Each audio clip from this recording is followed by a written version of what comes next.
Почитувани колеги пратеници, почитуван заменик министер, почитувана македонска јавност, колега Битики, точно воедно ќе се согласам дека водоснабдувањето е еден од основните услови за живот не само во Сопиште, во секоја општина, меѓутоа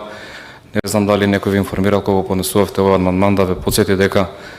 таму овој проект се реализираше во претходната влада на ВМРО ДПМН.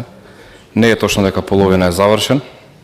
многу помалку е процентот на реализација, меѓутоа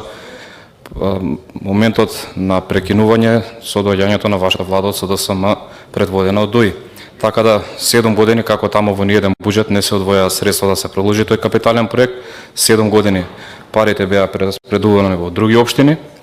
и 7 години овој проект е ставен на забот на времето. Да, сега ние како одговорна влада треба пред се да го ревидираме овој проект, да видиме во каква состојба се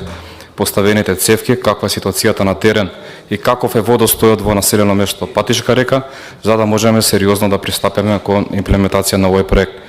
Така да за 7 години имаше доволно време, не само овој проект да биде завршен, него граѓаните кои живеат во сите 13 населени места плюс Сончев град да добијат вода за напојување. Така да малце е лицемерно ова што го предлагате токму денес, после 7 години. Да, може би е смешно, може би е, не знам, зачудувачки, меѓутоа овој проект вие го блокиравте последниве 7 години.